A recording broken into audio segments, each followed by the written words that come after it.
sneaking into fortified compounds and murdering important people. Mm-hmm. And the thing about these ninjas, okay, is that they're white people. They're not Asians. And they're working for the U.S. Special Forces. And they were trained by the Japanese, and they understand the true state of power in the U.S., and they're willing to act when the time comes. So I hope you're listening out there, Mr. Cheney and Mr. Rockefeller, because we have someone close to each of you.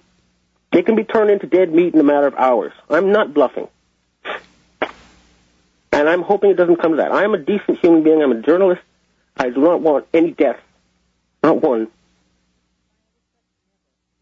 But if it comes to it, they'll all be slaughtered. They'll be hunted down like beasts, and every one of them will be killed until they agree to the terms I mentioned before. How does the Chinese government interface with this, if at all? Well, they have people right up to the highest levels of the Chinese government in the society, and they do have areas where their interests coincide, and one of them, of course, is stopping genocide. So, right now they're not fighting the Chinese government. They are therefore kind of semi-tolerated. They don't, right now there's a sort of state of uneasy truce. But, like I say, they're separate. They have separate headquarters, separate organization, a totally separate history. But when it comes to stopping genocide, they're in total agreement. And so I'm sure that Chinese government resources could be made available to us if it came to that. In that, your organization, that to which you purport to represent, is threatening, apparently, people with death. Could that not be construed by the Department of Homeland Security, not that I expect to hear your knees knocking with fear, as some sort of terrorism being issued over this program? It's not terrorism. It's saying if you don't stop killing people, if you don't stop killing us, we'll have to defend ourselves. It's not terrorism to defend yourself. It's self-defense. They're doing the killing. They're the ones out there murdering people and carrying on genocide. They're the ones who are planning this incredible mass slaughter, not us. So if there are any terrorists, it's this back in the, who they are. It's the Illuminati. They're the real terrorists. Everybody knows that by now. We're trying to stop terrorism. Our point is we don't want to kill a single person. Nobody, not one. And you have apparently presented a method by which that can be achieved without anyone dying. Yes. Think about the $1 bill. You have the eye in the pyramid, right? The eye represents people who set the human race to the job of pyramid building, right? And what you have to do, it's very important, it's very, very centralized, this thing. Very centralized. Target the eye. Forget about their flunkies. Forget about their employees, their servants. They're just have no choice. They're innocent. Even the people on the Council on Foreign Relations, Bilderberg, most of them are decent people who would really not like to be part of this but have no choice. So the trick is to go right for the very, very top. Dr. John Coleman, in his book, Conspirators' Hierarchy, the Committee of 300, did name names for the first time years ago. The book is in its 4th or 5th edition now, and it was quite centralized. Now, did you turn over a list of people to this secret society at one point? Yes. So what I did was I got there's a lot of these lists in Japan, but basically it's all the descendants of the original banking families that took over the Fed. Mm-hmm. All the male descendants, okay? They won't kill females. And the extended other Illuminati families, the names, the Warburg, Morgan, Ships, etc. Everybody knows the names. And then the Bilderbergers and the Council on Foreign Relations, Skull and Bones, Scroll and Key, all these people. But the point is that what they do, the trick is to start at the very highest level and work your way down. They don't want to kill anybody if possible, but they would keep it to the minimum if possible. But if necessary, if it's the only way to stop the killing of hundreds and hundreds of millions of people, which is what they're trying to do. Billions. Then billions. Yeah, they're trying to kill billions of people. This is not a joke. This is reality. Then you have to stop them. There's no other choice. It's self-defense. It's not terrorism. In Japan, Have you made this public yet, Benjamin, or are you doing it here for the first time? It's been made public in Japan. They know. It's in my book, my latest book. It came out about a month ago. Mm-hmm. And there's a lot of stuff going on here. I've been in contact with the Japanese secret government.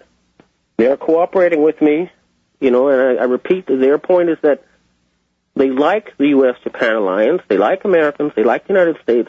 They don't want to pick a fight with America. But if there's some way of freeing them from the Rockefellers and these Illuminati, they would love that to happen. That's where they're coming from. And so they're cooperating to a certain extent. And negotiations are ongoing as to how to do this. But what the plan I've given them, and it's on your website, is we make contact with Russia, China, India, the Muslim countries that aren't controlled by, Illuminati pawns, Latin American countries, everybody in the world, basically. And we all get together and say, okay, enough is enough. And just like that, it's like, pulling down the Iron Curtain or pulling away the curtain that's hiding the Wizard of Oz. Knocking down the Berlin Wall. Mm-hmm. Yeah, this all it takes is for people to say, wait a minute, enough is enough. Expose these people, show them to the world, and once people know who they are and what they're doing, they will be stopped. All right. The other thing is the lower down people. They think, for example, the people who support a world government based in the EU, they think it's about human rights and justice and law. Got 10 seconds to the break, real quick. 10 seconds to the break. All right, they're all chumps, the people who support them, many of them. They don't know what's going on. Okay. All right, stand by, Ben. We'll take a break, come back. Hour number 3 coming up in just a few minutes. Okay, we're back. Fascinating conversation tonight with Benjamin Fulford, former Asia-Pacific Bureau Chief of Forbes magazine for nearly 8 years. A Chinese secret society has issued, through Mr. Fulford, a life-or-death ultimatum to the Illuminati to stop the genocide, back off, and change course about 180 degrees. The Chinese also feel, according to Mr. Fulford, that SARS was, in fact, a biological weapon deployed to attempt to reduce the Chinese population by an extraordinary number of people. It didn't work for a variety of reasons, but it was clearly specifically able to affect and infect those of Asian descent. And again, look at the numbers of people in Canada who died of SARS. You can probably do a Google search and find the pictures of those people and see it's about 95% Asian. Okay, our conversation has covered some extraordinary ground so far. We have another hour to go. There are many places to go, but Ben, I hear you wanting to say something, but go right ahead, please. Sure. I just want to make a point here. The William Shatner, the guy who played Captain Kirk in the Starship Enterprise. Sure. He was a Canadian.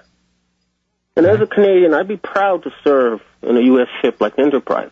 Going where no man has gone before. Mm-hmm. The sort of Kennedy's America. And that's what the world wants to see again.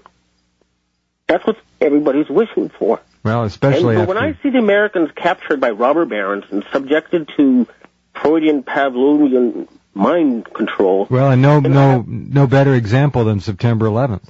Yes, I have to fight to the death to help free my American brothers and sisters if it comes to that.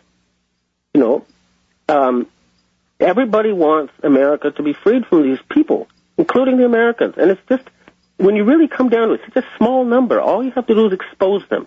That's the key. People have to know who they are and what they're up to. That's it. It could be like the Velvet Revolution, but a bloodless end to this. And that's what I'm offering them. And that's what, the American people should quickly realize. They can do it. They don't have to worry about fighting black helicopters or policemen or anything like that, because these people are just as much victims as everybody else. Now, the black helicopters notwithstanding, the American public isn't going to really have to become directly involved in this if what you're saying is on the table now. I mean, the gauntlet is down. The gauntlet is down. The challenge has been made, and so Americans need to.